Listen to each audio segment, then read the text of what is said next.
We will allow for folks to enter, as well as to admire your backdrop, Marina. Is this site of much argument, when we were setting up our bookshelves. Yeah, the nonfiction side. I'm on the nonfiction side just because the lighting is better here, but the fiction side is... Just so you all know. We will be using the chat for some informal comments tonight. I know the default setting for the chat usually has it on a private setting. So if folks who are attending tonight want to adjust their to field to everyone, then we can chat all together. You can say hello to one another from wherever you're tuning in from and to us. We'll get started in just a moment.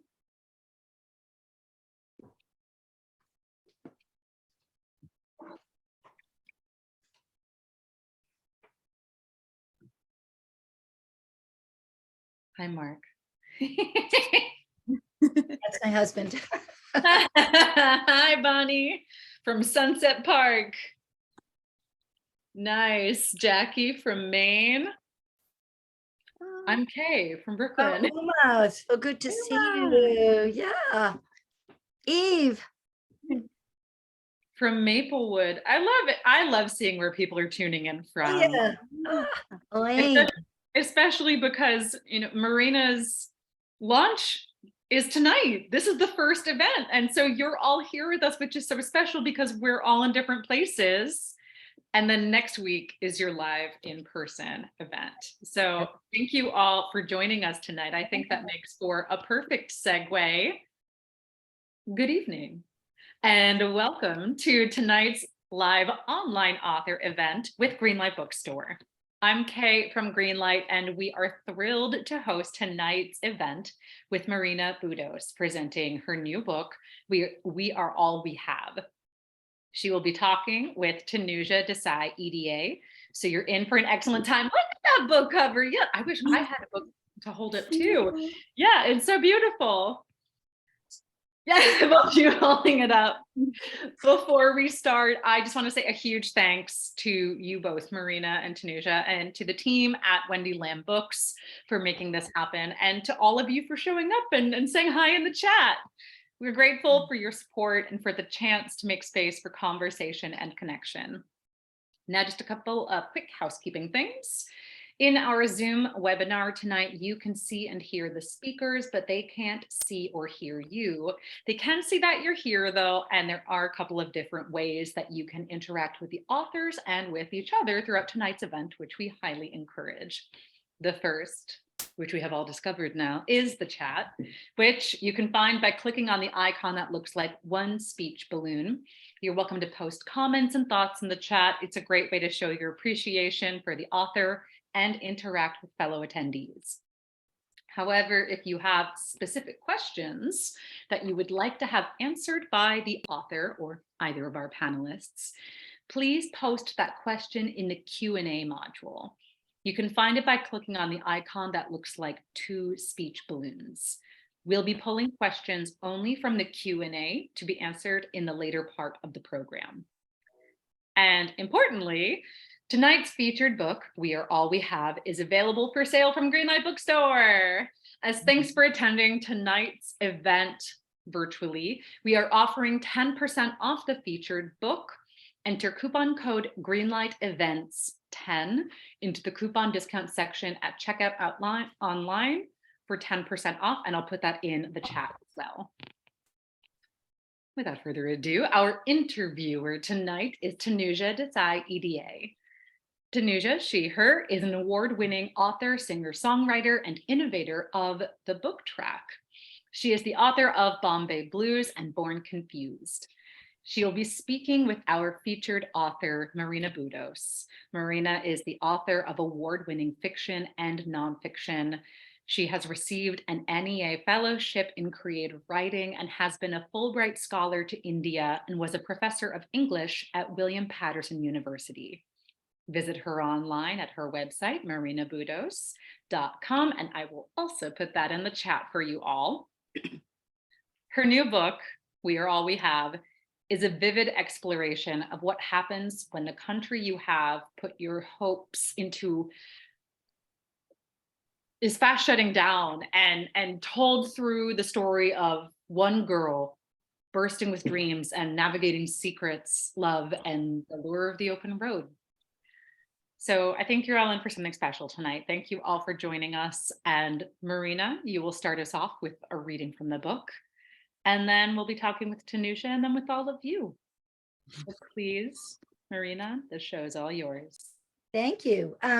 Thanks everyone for being here. One thing I want to say is it's more than thrilling to be here with Tanuja, dear old friend. And I also want to do a shout out to Born Confused because it is a legendary book that has just hit its 20th birthday mark. And for those of you who haven't read it, you must read it. And it's just one of those books that has, affected so many people around the world. So I am going to read a short section. You may hear I have a slightly hoarse voice, so it will hopefully hold out. And this is pretty much from an early section in the book, chapter 2. Our main character is Rania. She lives in Brooklyn and in Sunset Park, actually. And the opening chapter is a rather dramatic one. I'm not giving anything away because there is an ice raid and something rather dramatic happens. This is chapter 2. 2 months ago, I was running around for fun. It was early April, one of those hot days where sweat pricks the back of your neck the minute you step outside.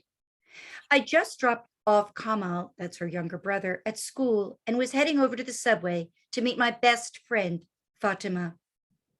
This was our routine every day since we met at the beginning of 9th grade in gym class. On that day, I was groaning and cursing, my thick hair falling in my face when a girl handed me a gold braided tie saying, "Take it. I've made 50 more." She had the same wild waves as me, but she looked way more chic with her gray-green eyes, her drab uniform shorts rolled into neat cuffs.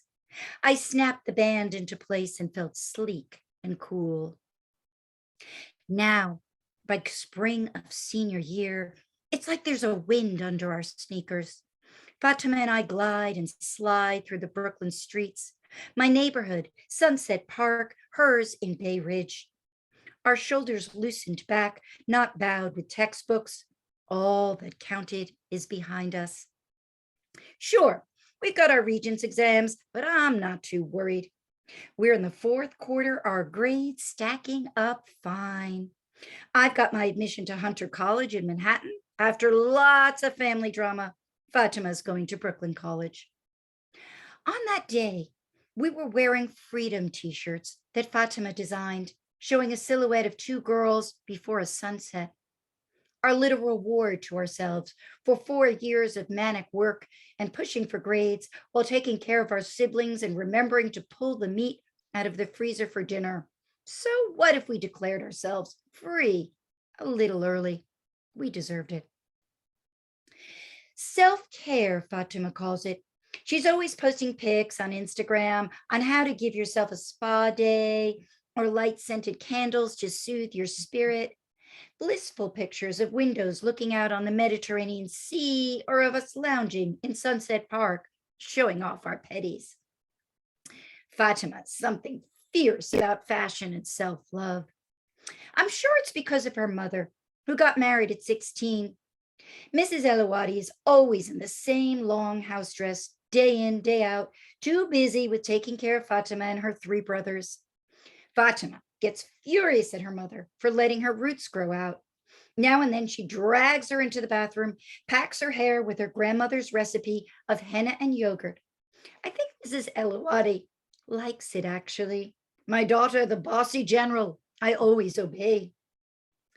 That's the biggest thing we have in common, our moms.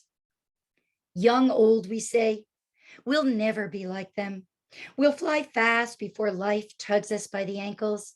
Isn't that the whole reason they came to America?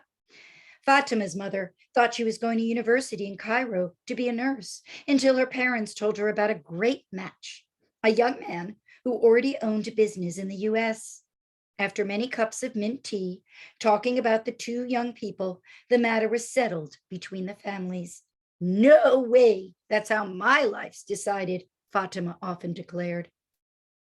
Now, on this warm spring morning, I found Fatima waiting by the subway entrance. She had on a denim jacket to hide her t-shirt pulled across her chest. I'm sure her mom wasn't too thrilled about that. I got the afternoon off, she told me. Me too. Kamal's going to a friend's place. Want to go downtown after school? Oh, yeah. Freedom! We laughed, bumped fists. She hooked her arm through mine and we raced onto the platform, ignoring the people who frowned at us. We grabbed a couple of seats while the train rumbled underground for a few stops, and then suddenly we were up, above ground, sunlight shooting through the glass. We stared out at the blinding morning light slashing across the Brooklyn rooftops. Everyone else was lost in their phones or staring down at their shoes. They didn't even notice the view. That's what me and Fatima wanted, to live full on, taking in everything. Our freedom t-shirts came from when we were studying the beats with Mr. D junior year and reading Jack Kerouac's On the Road. I complained that the main characters are just a bunch of sexist white dudes who get to do whatever they want, and all the women are called girls and get dumped. Go ahead, rewrite it, he told us. So I did. We performed our feminist version for Mr. D's Beat Cafe night. Brooklyn Rah-Rah and Fafa, we called ourselves. We sat on folding chairs in black felt berets on our own wild road trip to find America. At the end, I got up and gave my last riff. The road is a licorice whip sliding down my throat. Red bean buns in Sunset Park, watching the sky blush pink. West, go west, the beats told us. What if the road isn't yours because the guys got there first? Maybe the road is your head bristling with possibilities, the America of me. Not the Mexican girl left behind in California, the jazz players of Denver. We want America too, but our mothers say, be careful, watch out, curb your mouth, bring in the laundry. How do you find America when you've got dinner to make, when you can't kiss that boy under a red hook moon? I am not my mother, I am me. How do I find the America that is me? That was beautiful, Marina. I love this book. I am so delighted to be here to celebrate your book birthday and have this new book baby join your amazing entire book family of incredible work. And that all three generations of my family love, by the way, grandparents to my daughters. And with We Are All We Have, I just felt I was invested in Rania and her story from go, like literally from line one. It is immersive and immediate. It's a page turner. It's so poetic. Sadly, it's all too timely. And it's a wonderful book. And it's also a major wake-up call because you put us so firmly in Rania's shoes that, you know, her situation could be ours, could be yours. It's us, it's all of us. And I felt like your opening quotes in the book actually really set the tone for the ride we're about to take. And you opened the book with two quotes. One talks about how on May 7th, 2018, the US Department of Justice announced its zero tolerance policy, dictating all migrants who cross the border without permission, including asylum seekers, be referred to the DOJ for prosecution. And your second quote is from J.M. Barrie, Peter Pan. Their faces assumed the awful craftiness of children listening for sounds from the grown-up world. And the whole book, you've managed an incredible meld between these elements. There's a kind of childhood fairy tale feeling, a dreams and aspiration and longing filled coming of age moment that keeps hitting up against the hard, painful reality. I mean, literally hitting against, children in cages, borders that break you. And I was interested in can you talk about how the idea originated for the story? Did it begin when you watched the news in 2018? Was it a daydream that came to life on the page? Was it a combination of both? And were there elements you carried forward from your previous books, two of which center the post 9/11 experience for teen immigrants, particularly Muslim teen immigrants? So how did the story begin, and how did you keep meshing the joy and the terror so seamlessly throughout? You're exactly right that I sort of saw this as this is like the third book in this swath of post 9/11, and 2019 presented this new turn in the story, this new moment of terror and franticness, and horror in a sense. We all were watching the news. The novel came from two inspirations. One, I was on that subway, the one I was describing, where the sun and the shafts of light, and I had a vision of a girl like Rania. I saw her. I could see her hair. I could see her fierceness. I knew she was a poet. And I was musing on, if I was going to do a third book in this territory, I really wanted to do a character who was very immersed in language and words, and her parents were as well, and that their story was one of political asylum. Because I think that's often misunderstood. I had done undocumentedness, I had done surveillance, but asylum is a whole other territory. And in 2019, we were facing the possibility that asylum as a category was going to be eliminated by the administration. And people really don't understand that asylum is a legal process. So that was something that was in my mind.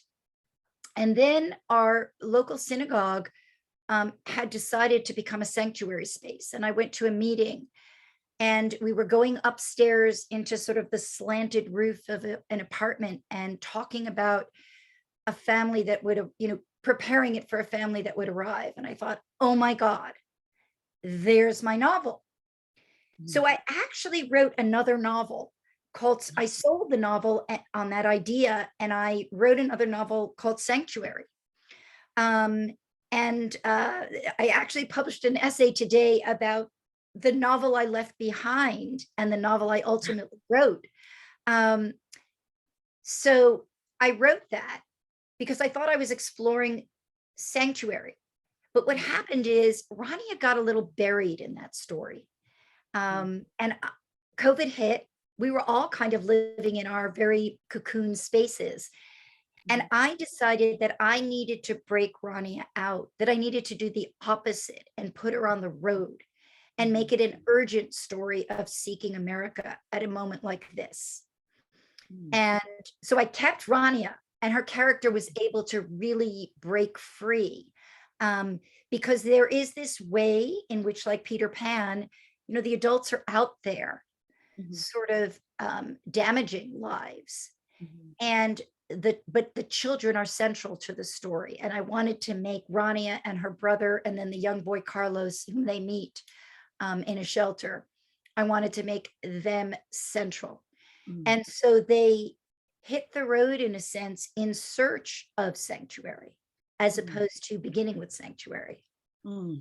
It's very, very active that way. And there's that road trip energy infuses the entire book, which I find amazing, and which brings a lot of that joy to the book. It's the energy of like the car and moving forward, and teenagers and a child on the road. It's even in those difficult situations. And that brings me to another question. Reading this book, it's so detailed. It's so authentic. It's so moving. I'm really curious about the research process for this book. Just how did you research it? Did you speak to people, asylum seekers? Did you speak to people at the border, in shelters and sanctuaries? And what was the process? Did you kind of do a whole research period and then write the prose and poetry that's in the book? Was it intermingled? Was some of it done when you wrote the Sanctuary novel that then became a story? More of it was done when it was both. I did a certain amount of research. I'm always very careful with research. I try to research what I need when it comes to fiction, because if I overdo it, you can go down those rabbit holes, particularly, if you go on the internet, you're gone. But I did do a certain amount of research, and a lot of it had to do with people who worked with families who seek sanctuary. Lawyers. I wound up working with a wonderful organization, the Brave House, created by this fabulous woman, Lauren Blodgett, who has created this kind of wraparound organization for young women, immigrants, asylum seekers, undocumented. And she let me tag along with her and go to immigration court. And she just, I would pepper her with questions. So a lot of what I put in the novel, particularly about that era and that moment, because one of the days she said to me, every day the rules are changing. It's so volatile. And I kind of put that in the novel. So I interviewed her. I interviewed a couple of other immigration lawyers. I had them vet. I would run ideas by them to see what was, oh, Lauren's here. Oh no. Anyway, I would sort of vet the manuscript with lawyers to sort of spool out plausible scenarios. In other words, trying to figure out how could the mother have an asylum case be so suspended for so long, right? Such that they're in this state of suspension. So I had to kind of work that through in terms of how the immigration works. But I want to give you one conversation I had with somebody in the immigration field. And I was talking to him, and he said to me, "You're talking as if you think the immigration system is fair." And he really turned my head around, helping me understand its volatility, its randomness, which judge you get, whether they had a good lunch that day, how you present yourself. And all of that really poured into the book. Yeah, it's very much in the atmosphere of the book, where the whole environment feels like everything is, they're literally in motion, the Rania and her fellow passengers and family. And then everything is constantly shifting, just like the road, like every swerve they make, every turn they take, you don't know what's going to be around the bend. And I found that also to be, it was very compelling. And I was constantly surprised throughout the book. I did not know they were going to end up in certain places. When they did, I didn't expect the events that would unfold. Although once they did, it made perfect sense. It felt like, of course, that is what would happen in this story. In your research, did you know how much of that road trip and that whole layout did you know in advance? Did you get in the car? Did you do some of this like mapping out of things yourself? Is any of that drawn from, actually like sort of tracking that path? Were you as surprised as them? Did you have a few points where you knew they had to end up, or did you not know any of that when you put them behind the wheel? I always know a book is working well when there's a certain amount of mystery ahead of me, but I have certain images that I'm writing toward.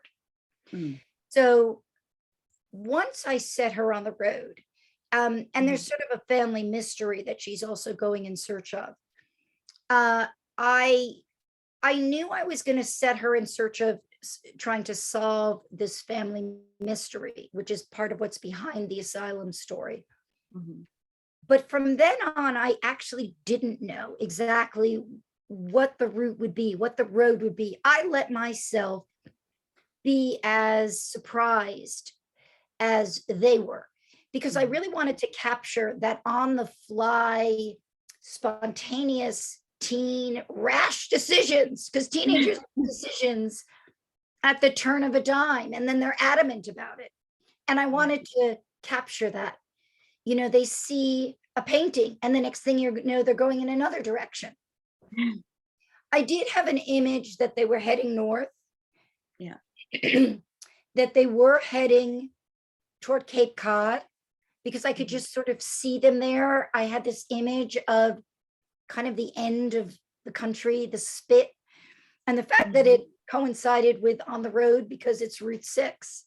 He starts with wanting to go on Route 6, so it seemed fated. Yeah. But other than that, I let them make these decisions. And then I found myself pulling things I knew, road areas I knew, locations I knew. Okay. Did you actually like have visit any of those spaces or shelters or locations like that? Or were you visiting different ones? Yeah, it would have been impossible. I did read up pretty considerably about it. Yeah. And so I evoked it from reading about it and also talking to people about them. Particularly during that period, you know, especially New York City, it was a very chaotic moment. And it was a moment where there was this kind of, they were overwhelmed with children who had been sent over from the border. I watched documentaries that showed, there was a documentary about ICE that showed the actual raids. So, you know, I would sort of grab things in that way. I think, and also what you were saying about the rash decisions teens make, then that's so compounded by being a person of any age in flight, because you don't really know where you can stop and things have to be decided on the spur of the moment. So that was amazing too, like all of that layering, the part of it that's an adolescent who's seeing something that turns her head, and then just the having to stay one step ahead at all times and out of reach. And the voice also captured all of that. There's something with these characters, they have to grow up before their time. They seem more mature than many of the adults in their worlds, like making the decisions. And then they're also Fafa and Rara and, you know, teens like having that sort of exuberant moment of coming of age. And I was wondering, because you mentioned how, I think in your acknowledgements that your students, you are still teaching a little longer. Yes, I was. At William Patterson University, and you talked about how your students help you keep it real. You have two sons who are there as well as sounding boards, or, you know, people to kind of listen to and bring into the language. How else do you keep in tune with teen protagonists and with these voices, maybe the teen protagonists, but the other ones as well, because there's a very rich tapestry of characters, all kinds of sort of migrant lives and, you know, multicultural families, and every sort of step of the way. We have like Maria, we have, you know, Lydia, who's Argentinian by way of Tennessee. We have Maria Auntie. How do you kind of capture those voices? And were there any, did it take a while to capture Rania's voice? Were there any that it took a little while to sort of sink into? And, you know, Rania's voice, once I wrote that section that I read to you guys, I was in Rania. And so in a way, the earlier version that I wrote, she was subsumed too much into the adult story. And her voice was not really clear. I felt she was kind of muted. And my editors had noticed that as well. Once I wrote that section, that chapter I read, I could hear her and feel her. I had to keep revising to bring out more of her because she's very fierce, very stubborn. And I had to keep working on bringing more of that out. She's not, even though they've been in this state of asylum, she's sort of used to things going her way. And when everything falls apart, she doesn't really have the resources. She thinks her will can prevail. So, you know, I had to keep working at that. But in all of my works, I think I've always in some ways wanted to create a world of multiracial, multicultural characters, because that's the world I see. And it feels very natural to me. It feels very natural. It also feels very natural to me that you'll have an apartment house where maybe Maria Auntie becomes more like an auntie than Mhm. one's own family, because you're all kind of surviving together and helping each other out and sharing childcare and keys and, doing errands for each other. Mhm. And that is what I wanted to capture. And so that felt very, very real to me in a sense. Mhm. Um, what I had to work on was how Rania deepens in the Mhm. course of the novel, right? Mhm. How does she change in the course of this? And what happens between her and Carlos, the young man that she kind of allows him to come on the road with them? Mm. What is it between them that changes who Mhm. she is and how she sees herself? Mm. That's a beautiful thread too, and a surprising one as well, when you sort of watch that kind of movement towards trust and then pulling back and trust, and those themes of truth and lie, and the theme of like lying constantly happening is a really dominant one naturally in this story, and you do that really well as well. And not just kind of the people in power sort of lying to you or officials lying to you, but the lying that you have to do for your own survival to be able to keep moving forward, like having to push down your sort of painful past and painful realities, but then at the same time that tension of needing your story to be heard and your voice to be heard. And I thought that was also another part of the book that I just loved, like kind of seeing characters like, engaged in that sort of tension and trying to grow closer but then pulling away, and yeah, the running, the sort of the flight that they're constantly in. Returning to your idea about that, these are both Carlos and Rania are young adults who've had to be older than they should be, right? They're both very armored. They're both very proud. They're Mhm. both not used to taking help. Uh, Mhm. one of the reviewers said something that I thought was actually really insightful. The two of them almost act like parents to Kamal, and they give Kamal the childhood that they were not allowed to have. Mm. And in some ways, when they're seeking sanctuary, they're also seeking their childhood. Mhm. They're seeking their own softness. Mm. They're seeking not always having to be the competent young adult Mhm. um, that is surviving in some way. Carlos has one kind of story as an undocumented teen. She has another story as being sort of, the daughter of this asylum seeking mother, Mm. having to be hyper responsible Yeah. and carry out her mother's dreams in many ways. Yeah. So I see sanctuary in so many ways. When I think about sanctuary, I think of it as a state in which we allow those who've had to flee, those who've experienced terror and trauma, to find themselves again, Mm. I to love find that. their own humanity. Yeah. And that theme of sanctuary threads through the whole book, and literally in sanctuaries and refuges, and then in the art that's embedded in the book as well, like the ghazals, or guzzles as I grew up saying, but it is probably ghazal if that's what you're saying. The songs, the poetry. Rania invokes Walt Whitman by the Brooklyn Bridge. The songs include O King of the Holy Sanctuary. We have On the Road, Gorgeous and song, by the way. the It's what? so gorgeous. That recording is so gorgeous, Yeah. by the way. So yeah, so those I loved that too, because art is sanctuary, and also for these characters whose voices have been stifled, or whose voices they've had to kind of push down for various reasons or silence. I think that's so beautiful that Carlos has his art and Rania has her words, and Kamal too, the little brother, in some of the spaces has his crayons and his glitter, and there's an image early in the book where you talk about a school bus, I think, pulling up, and lots of little children with their hands fluttering with construction paper creations they've made. And I love that too. That's sort of embedded throughout the book, this role of art. And then you have these moments of reprieve and sanctuary just in the descriptions of the art and the characters engaging in that. And with the works that you refer to, did any of those in any way inspire this story in advance, or did you discover them or rediscover them during the writing process? Did you play the songs while you were writing? I did play Oh Holy, Sanctuary. It's so gorgeous. It's a Yeah. gorgeous by Atif Islam.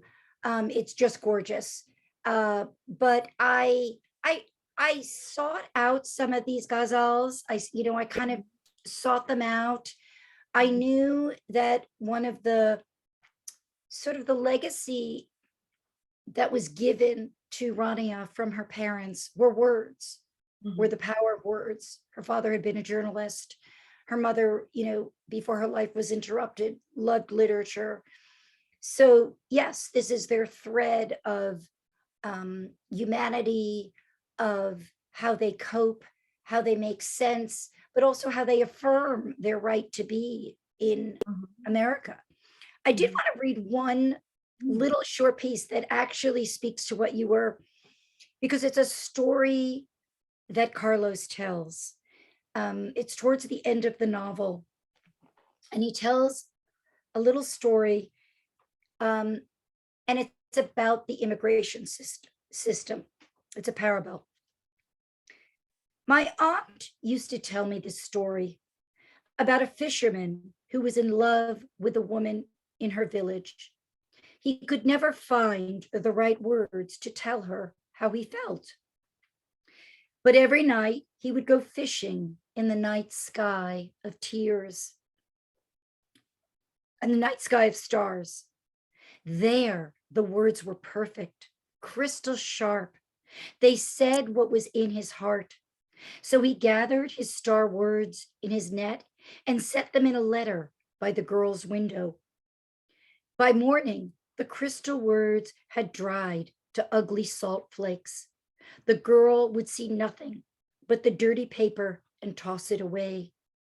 She understood nothing of his love, nothing of what he was saying. Carlos looks at me. Don't you see? That's what it's like for me. I was that fisherman who went out to fish in the night sea. I gathered up my words. I was so sure I could move the immigration people, but it didn't work. They can't hear my story. I love that. And that echoes throughout the book as well, when the immigration lawyer, Lydia, says it's not even really about your story. It's the story that, they want to hear or they want to be told. And there's also this theme of disappearing throughout the book. And Rania says at one point, I feel like I'm some kind of story in the newspaper, that smudge at the edge before you turn the page. And it is incredible when your story is taken away from you and your voice is taken away from you. Carlos at one point says he feels like a thing or a headline. Rania's mother, when she's rounded up and taken by immigration, they refer to her as collateral. During a raid, ICE calls the people they've arrested a good haul, and kids in the shelter throw their hands up in front of their faces, all of these sorts of details where they're disappearing. Rania also says we're disappearing into the holes and crevices of this country. How many times can you lose a person? And the power of our voices and kind of maintaining that sacred space of storytelling to be fully human, it comes through very, very well throughout the book. And to not just be the smudge on the edge of the paper, but an entire tale is there, right? Yeah, and I think there's this way in which Rania had her own personal story with her mother and her brother, and she knew that, and she's suddenly into this wider delta where she sees there's all of these kids. There's this whole world of children at the border, those who are coming into the shelters, children like Carlos, that they're all part of this, this swell of stories.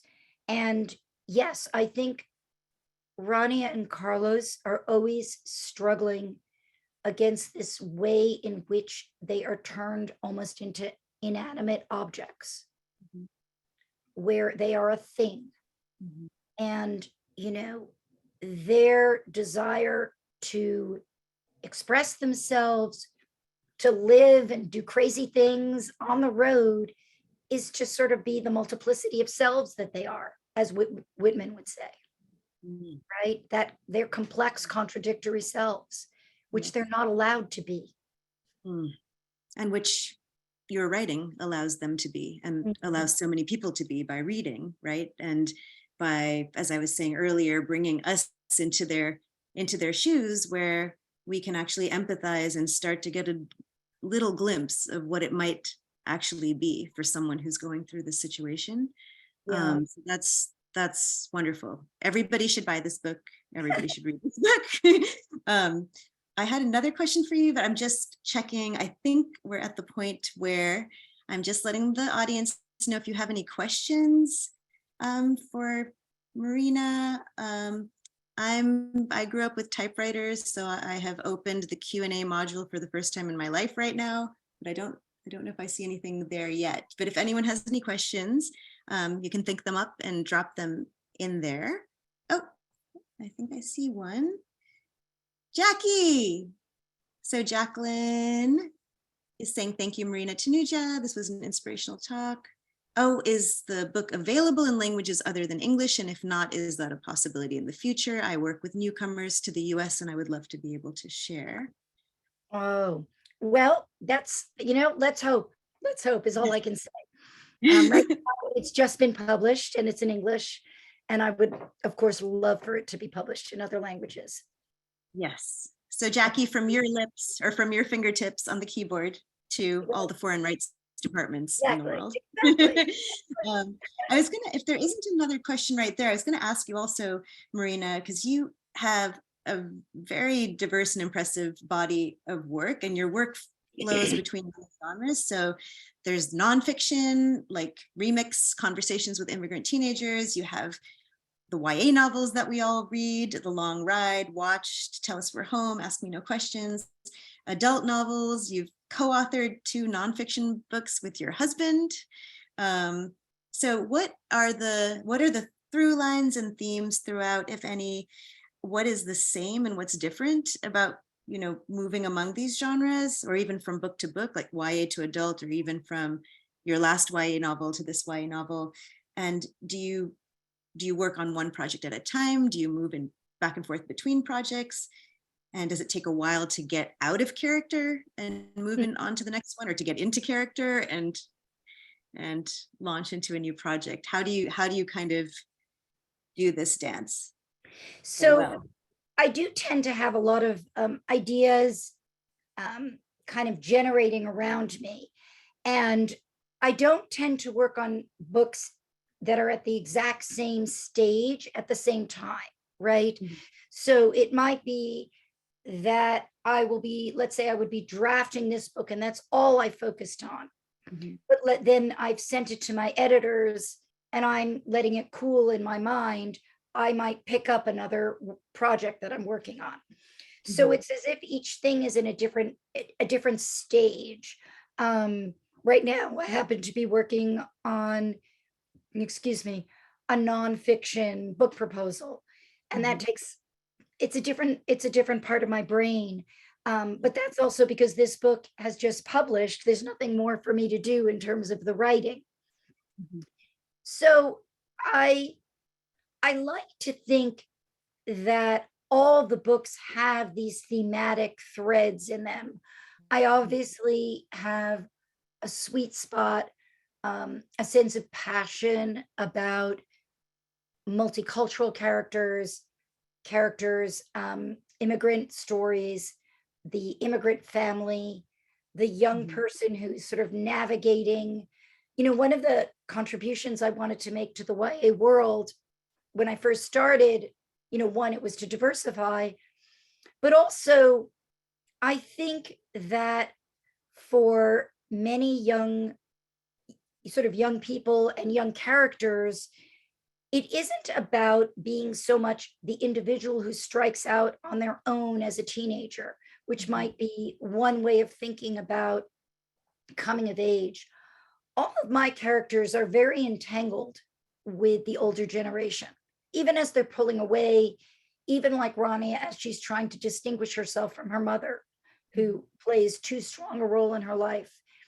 And I really wanted to capture that because I think that's very true to the kinds of backgrounds that I write about. So that was really, really important to me, to write about these very intense family dynamics, but often within the context, the larger political context around immigration, 9/11, surveillance, Islamophobia. There's so many other things that are going on. So that's one area. One of the books I co-wrote with my husband, Eyes of the World, is about the photographers Robert Capa and Gerda Taro. And in fact, they were young adults in the 1930s. They were refugees. They were using their art. They were using cameras to record the first refugee crisis in Europe in the Spanish Civil War. So I think there's a theme there. Obviously, I'm thinking about young people whose coming of age is being disrupted by politics, is being disrupted by all these forces, and are also full of life and full of wanting to make their mark on things. So there's ways that they interweave. As a nonfiction writer, I see my job, besides pulling in all the research, as making it as vivid as if it's a contemporary novel for you, right? I think that's what I'm trying to do, is to make it vivid and real, while also kind of educating you about the context that this nonfiction story is in. Fantastic. We have a couple questions in the newly discovered Q&A module. So Elaine, hello, wrote, everything's changing so fast in this country. Was it a challenge to choose the conditions at as a specific time that might change, or at a specific time that might change?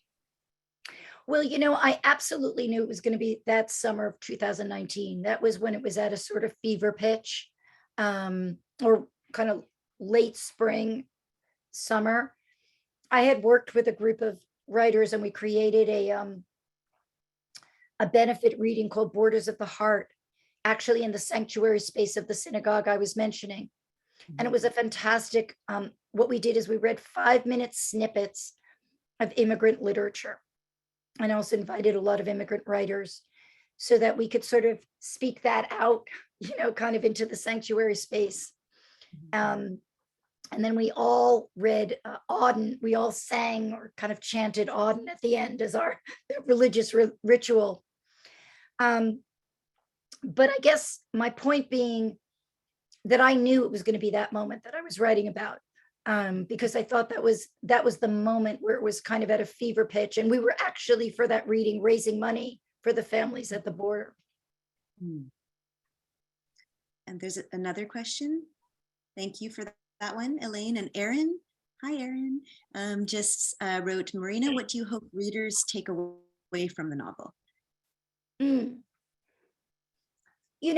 We've been talking a lot about the kind of heavy stuff of the novel. So I'll talk about the stuff that I think, I also hope they just take away what it feels to be 17 and you kind of want to do everything, and you want to fall in love for the first time, but you're also a little shy, and you've been raised kind of, well, not to kiss, or, to be a little careful about that. So in some ways, I do want people to feel and take that sense, and maybe to remember their own feeling. When you asked about how you kind of stay in touch with young people, I remember what it was like to be 17 and 18, even though I now have an almost 18-year-old, that where you're kind of bursting and you feel like anything is possible, even as the adult world slams you down. And I hope people get that ebullience out of it too. And then, yeah, I do hope that people sort of see there are many immigration stories. There's no one story. I know you'd mentioned when we talked before also, you wanted to also make sure to include educated professional people who end up in the same situation, to sort of also dismantle stereotypes within, the idea of what it means to be an asylum seeker. I mean, this could be any of us. It could be. That's right. Right? Yeah, and there's a backstory that I don't want to reveal too much, but I'm not giving it away to say that we know from the start that they fled because Rania's father was a journalist who reported on politically sensitive topics in Pakistan. And if you kind of look at sort of when he was reporting, that was an incredibly dangerous time for journalists in Pakistan, although really globally. And right now, recently, there was a TV anchor, well-known TV anchor, who had fled to the Middle East, who has recently been killed. So this is a very real danger. And so I kind of wanted to, in thinking about this theme of words and people who use words, and that's Rania's legacy, educated people can also find themselves in a highly vulnerable place where they are targets. And so that's a very different kind of asylum story. And again, I think there's this way in which we read the headlines, we see the images, and we sort of meld everybody together and presume it's all poverty. We presume just certain things. And I really wanted to get this story out there. Oh, that's wonderful. I was going to ask you too, we met very early on when your nonfiction book Remix, Conversations with Immigrant Teenagers, was out. And the landscape in YA fiction and South Asian YA fiction and stories that center people of color, this has certainly changed quite a bit since we first met. And you kindly blurbed my first book without even meeting me. Thank you so much. Very gladly. Thank you so much. So there's been a lot of positive change, and we have a lot more company now.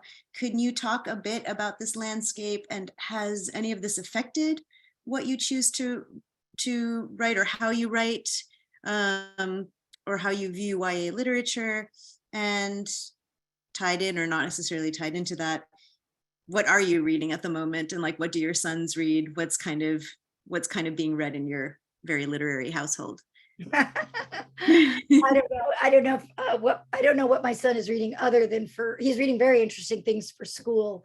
But what I would say is, yes, the landscape has changed just enormously. I really felt when I started with Remix and then moved on to Ask Me No Questions. I remember when I published Ask Me No Questions, I gave a scene that also had it wasn't called ICE then, but I also had a kind of immigration pounding on the door scene. And I remember my editor saying, "Oh, that doesn't happen." And there was a little bit of education one had to do in the early days about why you made certain choices, insisting on certain things, sometimes tussles over covers, for instance. And I feel the world has opened up. People are recognizing the importance and power of these stories. So it's amazing. I actually think it's amazing. It is a noisier, bigger cacophony of voices that one is now entering. And so you're kind of sharing the space with so many more people. But it is actually kind of exciting because it was very, very different, Born Confused, 20 years, right? It must have been very, very different for you then as well, right? This is all pre-social media, and right. So even just kind of amplifying what was there, right? Kind of have a clipboard and assign my mailing list sort of approach to things. And I still do a lot of that old-fashioned way of getting the word out. I mean, I still like that. So it is, I sometimes, as somebody old school, I do find the cacophony of social media to be sort of, I'm not a native. And so it sort of shreds my mind sometimes. And all I want to do is curl up and shut it all away. So, for me, it's a balance between trying to be in it, but also withdraw from it to get back into the solace of reading. Right now, you asked me about reading, and whenever anybody asks me that, it kind of flies out my head and I forget what I'm reading. And right now I'm doing a lot of research for the nonfiction book that I'm, but I actually was reading Sarah Saadi's Americanized, her memoir, and it's about being undocumented. It's hysterical. It's so hysterical. It's so funny and painful and wonderful. It's about an Iranian family. So I was recently reading that. Maybe we can get that at Greenlight Books. We have another question in the Q&A module. So Uma, hi Uma. Uma was there with us from the start too. Absolutely. The amazing Uma, who's an incredible author. My kids grew up with Uma's books too, so plug for Uma. Uma's question is, can you talk about how it feels to write your books into a world where voices against migrants and migration are so strident, and those who espouse anti-immigrant policies seem to be gaining political ground? What do you do to stay grounded? Yeah. Yes, please answer that. Thank you. Thank you. That is the perfect question. You know, we're all trying to do something. There are some people who, you know, are probably more politically active than I am in terms of knocking on doors and doing that kind of grunt, you know, that work that you have to do. I feel this is my contribution. This is what I can do. I have to keep writing rich books that show the complexity and humanity and wholeness and three-dimensionality of immigrant teenagers, of immigrants, of that vibrant life. And that is the only way I can sort of write into that space, hoping and knowing that it will get into a classroom, a library. I understand right now is a really rough time for librarians. It is, I mean, the hostility is at an all-time really lethal high. But nonetheless, I do have to believe that our books will saturate, will reach, and that they have some kind of staying power that will get beyond this toxic news cycle.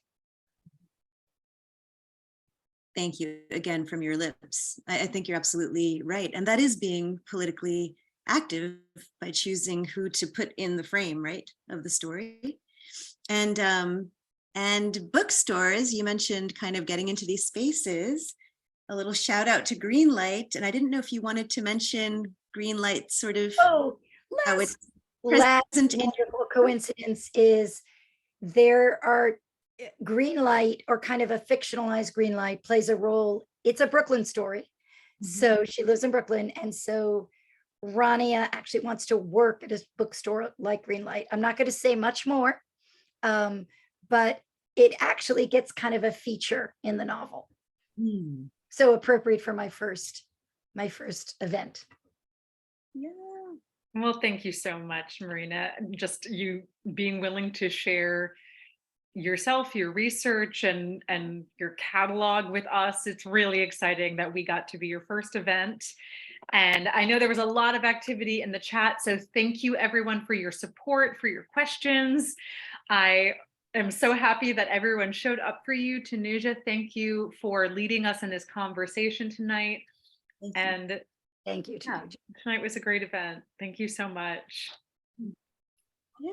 Thank you all. Thank you all for coming. Read this, And everybody. please buy We Are All We Have from Greenlight Bookstore, or any bookstore that is not Amazon. You can give us dollars. We'd like the dollars, but you should give the dollars to Marina and to Indies and support your local library. Yes. Thanks, y'all. Have a great night. Thank you.